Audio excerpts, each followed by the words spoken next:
Olá, gente. Meus alunos pediram para fazer um comentário da prova 2019 de Química. Então, eu peguei aqui a prova azul para a gente fazer um comentário.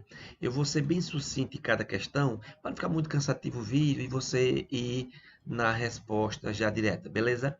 Olha, a primeira questão que a gente vai comentar na prova é a questão 91. Ela é de Química. Que assunto é esse? Eletroquímica, certo? Pilhas. Então, veja bem, se você for aqui no texto da questão 91, você vai perceber o comando dizendo o seguinte, que é para desentupir tubulações, esgotos, pias. E aí ele fez uma mistura sólida, hidroxóide comercial, com a outra espécie pulverizada. Veja bem, aí ele fala aqui, quando é adicionada a água, essa mistura ocorre o quê? Uma reação que libera gás, hidrogênio e energia na forma de calor.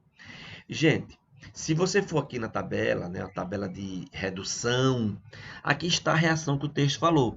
A água sofrendo uma redução, produzindo hidrogênio, e aqui está o seu potencial de redução de menos 0,83. Bem, o que é que a pergunta do Enem fala?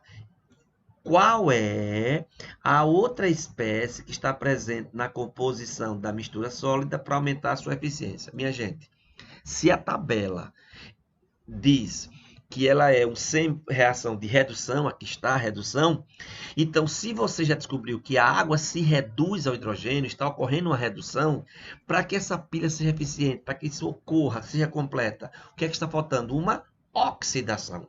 O que é que você vai fazer? Você vem aqui nos potenciais, vai procurar quem tem o maior potencial de oxidação. Ah, mas a tabela de redução, não tem problema. Você vai trocar aqui os sinais e ver quem tem o valor maior de oxidação. Então vamos lá. Se a água está se reduzindo, e aqui está o potencial, menos 0,83, quem é outra espécie que vai completar a pilha? Quem está sofrendo oxidação? Quem tem o maior potencial? Quando você inverter o sinal, quem tem o maior valor? O alumínio, tá certo? Então, a questão 91 é letra A, porque ele perguntou quem é a outra espécie para a reação ser eficiente. Se já tem redução, só falta a oxidação. Quando você troca o sinal, o alumínio fica com o maior valor de oxidação, beleza? Vamos agora para outra questão de química da prova azul, que é a questão 95. Que assunto é esse? Termoquímica, lei de Hess. Quando você tem mais de uma equação, mais de uma reação, para achar o ΔH, né? A variação de entalpia.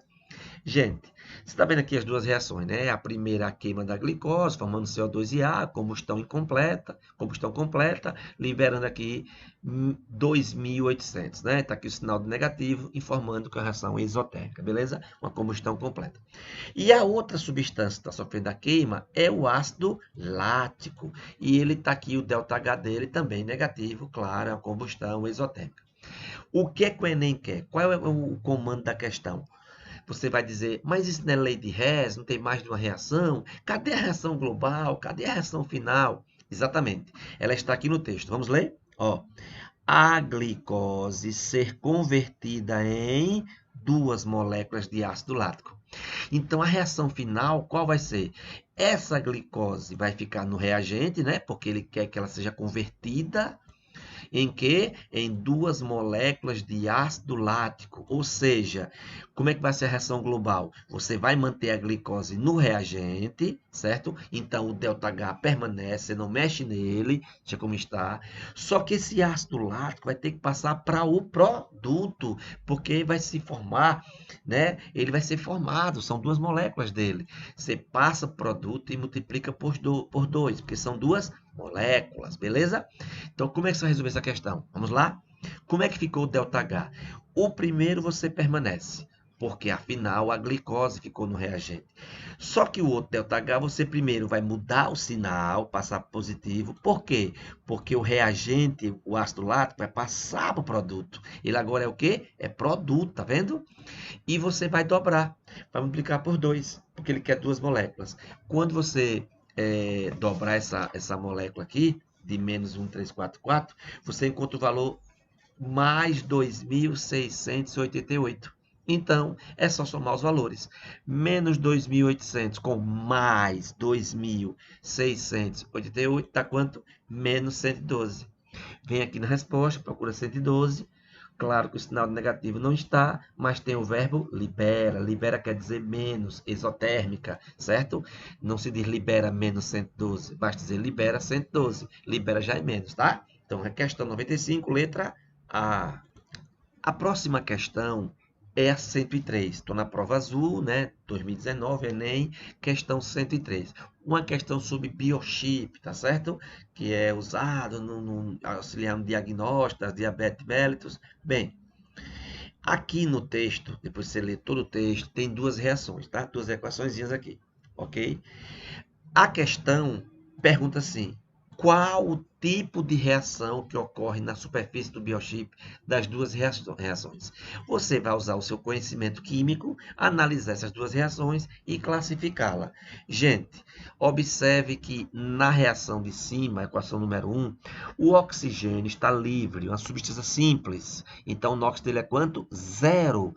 Depois da setinha lá no produto, ele não está livre. O NOx dele não vai ser zero. Aqui é menos 2 e aqui é um peróxido. Ele tem o NOx menos 1. Ou seja, mudou o NOx. É uma reação de oxirredução.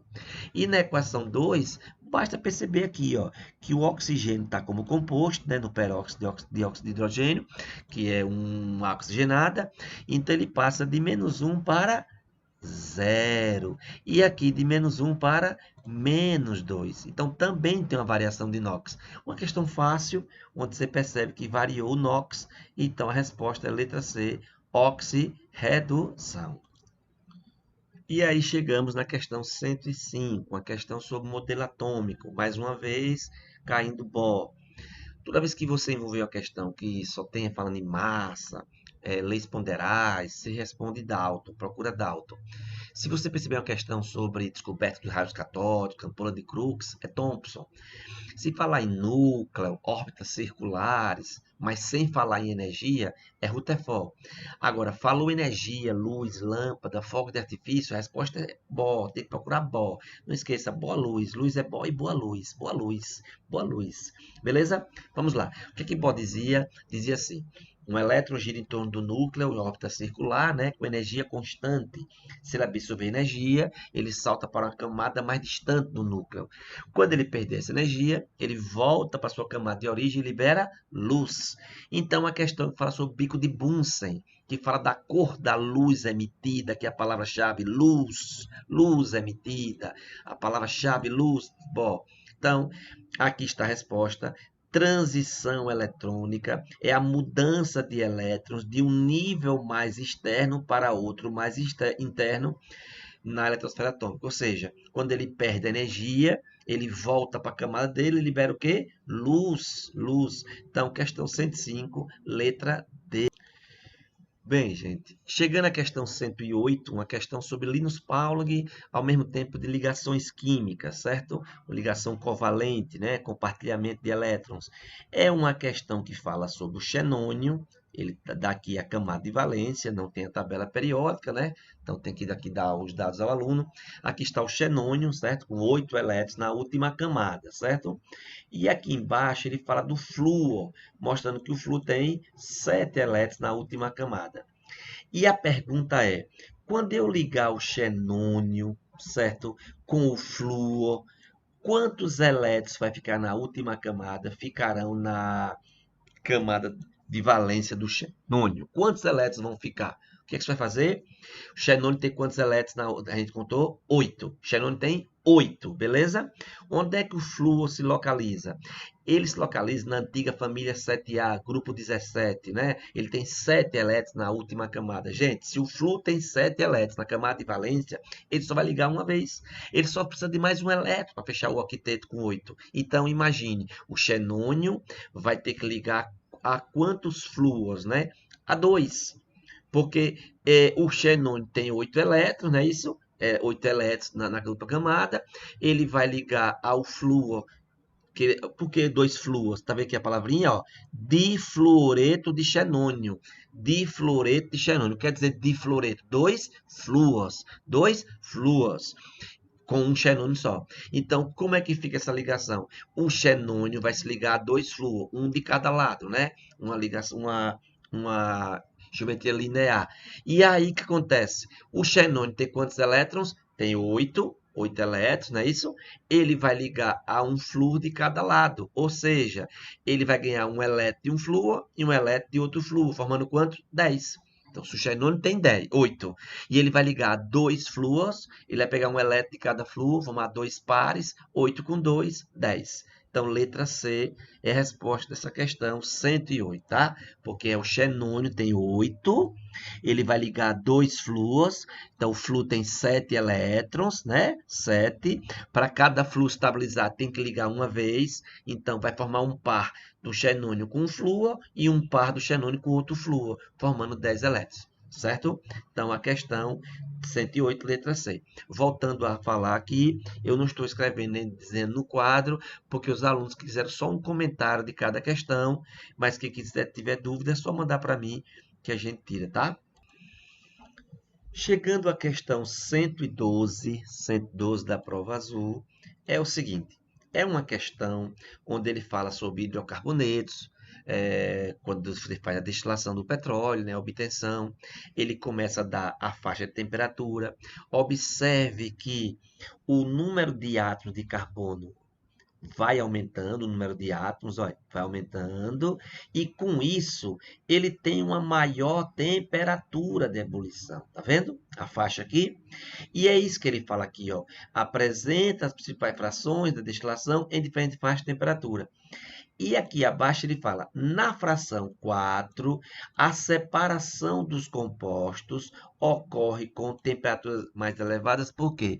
Gente, apesar de hidrocarbonetos terem a resposta da força dipolo induzido, né, ou força de Londo-Van der Waals, mas quanto mais carbono você tem uma maior superfície de contato, certo? Então, essas forças termoleculares são mais intensas, certo? Então, você pode até, por eliminação, aí que você vai ver que não tem solubilidade, não é densidade. Então, perceba que os carbonos vão aumentando na cadeia, e com esse aumento da cadeia carbônica, aumenta a superfície de contato, e essas forças intermoleculares, que é a dipolo induzido, vão ficando mais intensas, mais difícil de separar na destilação. Por isso que o ponto de ebulição é maior. Então, letra D de dado é a resposta. E chegamos à questão 115. Veja bem, ele é um texto sobre concreto. Depois você lê com calma aí o concreto. E é o seguinte, ele ajuda dizendo do que é feito o concreto. Tá vendo aqui, ó? Areia, brita e água. Para quem não sabe o que é brita, brita é uma pedra. Ela é maior que a areia. É como se você pulverizasse, quebrasse em pedaços menores rochas. A brita é pequenininha. Agora é maior que a areia, claro. São pedras que coloca no cimento. Bem, ele fala o texto sobre impacto ambiental, uso do concreto, papapá. Aí ele bota assim, ó, na tentativa de reverter esse quadro, foi proposta o uso de quê? De concreto reciclado moído, para substituir o quê? Substituir o particulado rochoso graúdo. Então, daqueles três que você viu, areia, brita e água. A água está fora, né? Quais são as dúvidas agora? Areia e brita. Só que a areia não é grande, certo? Não é um material rochoso grande. Ele é menor, né? Então, a brita que seria maior. Por isso que ele perguntou, o benefício ambiental é a redução de quê? Da brita. Letra A.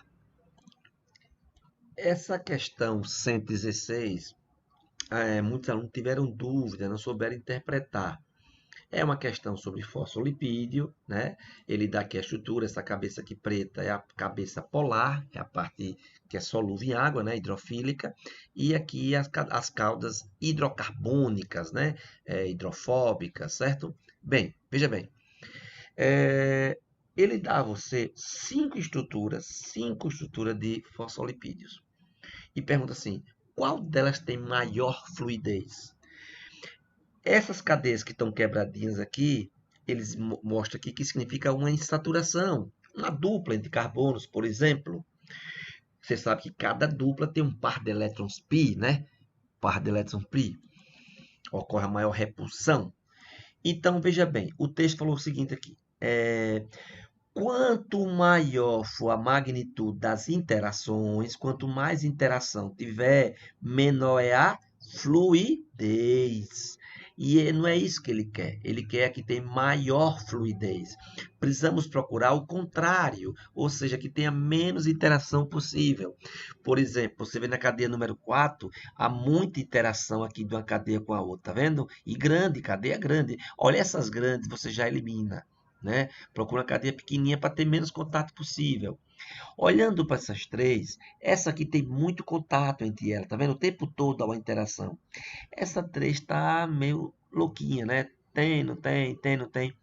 A 2 seria ideal porque ela é toda cheia de insaturações, cheia de elétrons pi, facilitando essa maior fluidez, porque tem menor interação, menor contato. Número 2, extrair a letra B, a resposta. E aí saímos e vamos para a questão 118, tá certo? Uma questão onde está aqui o sistema, ok? Eletroquímico. Veja bem, olha, o Enem fez a seguinte pergunta: qual a espécie química formada no ânodo? Gente, você em sala de aula aprende que o ânodo sofre oxidação e o cátodo sofre redução. Quando você esquecer, lembre vogal com vogal, ânodo, oxidação, consoante, consoante, cátodo, redução. Veja bem, se você for aqui nesse O2 e colocar o NOx dele, vai ser zero. Quando você vem para a hidroxila, ele passa para -2. Então, quem passa de 0 para -2, 0 para -2, reduziu, sofreu uma redução. E quem sofre redução é o quê? Cátodo. Cátodo, beleza? Vem agora para cá. Tá vendo o zinco? O zinco, essa placa aqui é de zinco, gente. Ó, eletrodo de zinco, é um metal. O zinco, ele transforma-se nesse hidróxido de zinco. Veja bem, então o zinco, quando está no elemento livre, substância simples, qual é o NOx dele? Zero. E quem passa de 0 para +2? Aqui o NOx é +2, gente. Ó. Então, ele passando de 0 para +2, sofreu o quê? Uma oxidação. E quem sofre oxidação é o que? O ânodo. Ânodo, que é justamente o que ele perguntou. Quem é a espécie formada no ânodo? No ânodo, que é o zinco, formou o quê? ZnOH4. Então, letra é a resposta. Gente, chegando a essa questão 120, é uma questão que ele fala sobre cores, corantes. Você lembra que quando falamos sobre Bohr em sala de aula, falamos sobre salto de elétrons, né? E quando os elétrons voltam para suas camadas, liberam luz, né? Então, veja bem, quando você fala de salto de elétrons, de ressonância, elétrons pi se movimentando, a gente pode associar isso o quê? As cores, certo? A liberação de luz, né? Então, veja bem, essa questão aqui, ele fala sobre o corante. Ele é o corante na indústria de alimentos, certo?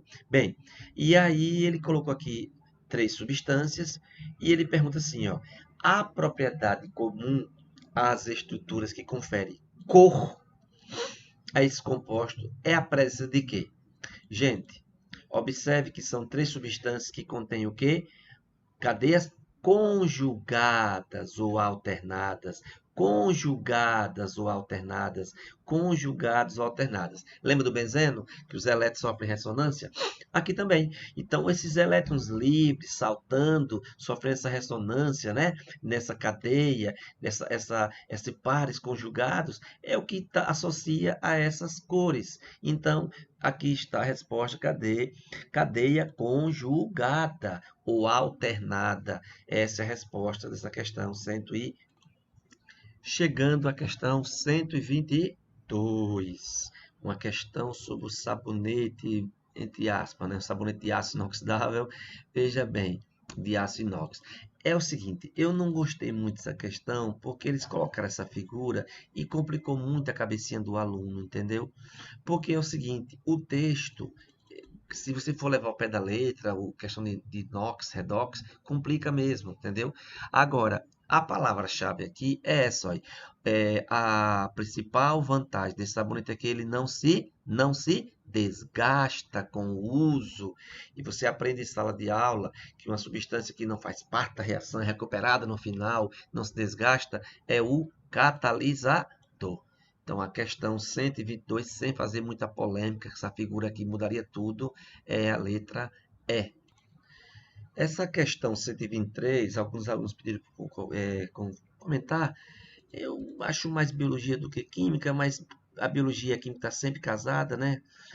É o seguinte, a gente pode levar em consideração aqui substituir o cálcio, né? Cálcio, carbonato, cálcio. Onde é que você encontra muito cálcio? Qual é o tecido? Ósseo, letra E, certo? Vamos para 124. Essa questão eu tinha feito em sala de aula, uma revisão, só que eu não usei o metanol, usei o etanol. É uma questão seguinte, você sabe que a produção de um éster é ácido mais álcool, éster e água, né? Então, éster nascendo, do nascimento tem choro, sai água, porque o pai é igual a azedo igual a ácido e a mãe é alcoólatra, ácido mais álcool, éster e água. Essa questão, pessoal, professor, eu não sabia esse polímero, esqueci. Na verdade, dá para fazer pela estequiometria, não precisava saber muito a questão de polímeros, não. E também transesterificação. Transesterificação é quando você produz um biodiesel, né? Triéster, transformando em outro éster, certo? Gente, veja o seguinte. Olha aqui no final, essa substância, esse diol formado. Quantos carbonos tem aqui? 2, não é isso? Vamos voltar aqui. A pergunta é, quem é o composto A, certo? Quem é essa substância? Lembra? Esse composto A aqui, ele está sendo dobrado. Então, você consegue formar um composto com 2 carbonos. Então, quem é essa substância original? Tem quantos carbonos? Um só. Ele é o metanol. É o metanol. Olha, na transesterificação, a gente, em sala de aula, a gente mostra ao aluno o seguinte, que a gente pega um triéster, certo? Reage com um álcool pequeno, pode ser metanol ou etanol, formamos o biodiesel, certo? E liberamos a glicerina no final. Essa questão aqui, ele fez, a gente está falando muito de sala de aula isso, que é uma técnica de reciclagem, certo? É uma técnica de reciclagem, que é pegar a garrafinha PET e reagir com álcool. Mas para saber que álcool é esse, ó, é só olhar aqui o produto final. Veja que ele foi dobrado, entendeu? Então, se você tem aqui o etanodiol, o etileno glicol, ele veio da onde? Do metanol. Eu dobrei e cheguei a 2, ok? Letra P. Gente, e a questão 128? Modelo atômico também. A prova desse ano teve uma variaçãozinha no assunto, né? Veja bem, é uma questão sobre Dalton. Dalton, John Dalton, né? O nome daltonismo vem dele, porque ele trocava as cores. Um garoto excepcional, aos 14 anos dava aula de matemática. Esse rapaz é o seguinte, ele é o responsável pelo aquele modelo que chamamos de bola de bilhar. Ele disse que o átomo era indivisível, indestrutível, maciço, homogêneo e neutro, né? E ele bota aqui, o Enem colocou as frases de Dalton, a matéria, o átomo é indivisível, né? É, maciço, indestrutível. Ele coloca 5 frases, certo? Mas o Enem quer saber o seguinte, no modelo atual, qual ainda do modelo Dalton é considerado correto? Então, das frases que eu encontrei aqui, que eu li, a única que hoje ainda mantemos é o quê? Que os átomos se combinam, né? E formam o quê? Compostos, né? C mais O2, CO2. Então, a número 5, letra E. Gente, chegando a essa questão 129, bem, deu um bom trabalho aos alunos. Essa questão é o seguinte, é uma questão sobre titulação, envolve soluções, né? Assunto lá de físico-química. Veja bem, como eu não estou escrevendo aqui nem usando o quadro, eu vou orientar, já que vocês pediram só para fazer um comentário breve, para não ficar muito cansativo o vídeo, eu vou dando os passos e você vai anotando aí, ver se entende o que eu falei. Se não, pode mandar para mim que eu te explico melhor. É uma questão que envolve o ácido cítrico, tá? Ele é triprótico. Ele tem 3 hidrogênios ionizáveis, tá bem? Ele tem 3 H+, beleza? E se influencia, né, na reação de titulação, beleza? A outra substância, ele faz com a polpa de fruta, né, uma titulação, e ele diz assim, veja bem, cadê? Ok. O quadro indica o valor mínimo, Presta atenção nisso. O quadro indica o valor mínimo desse parâmetro de qualidade das polpas, beleza? Vamos aqui. Aqui está o substância que está procurando, o hidroxóide, para poder titular com o ácido cítrico. Gente, eu vou falando daqui e você vai anotando daí. Número de mols do ácido, hoje não se fala mais número de mols, é quantidade de matéria, tá? É aquele Nzinho minúsculo. Então, eu vou tentar falar e você vai anotando. Então, antes da igualdade, Na, esse é o quantidade de matéria do ácido. Vou falar uma palavra antiga, número de mols do ácido, tá? Só que esse ácido é triprótico, tá? Na frente do N você bota 3. Então, 3 vezes Na é igual, do outro lado você vai botar o quê? O número de mols da base, a quantidade de matéria da base, o NB. Então, ficou 3Na é igual a NB, beleza? Vamos lá. O 3Na você permanece, deixa como está.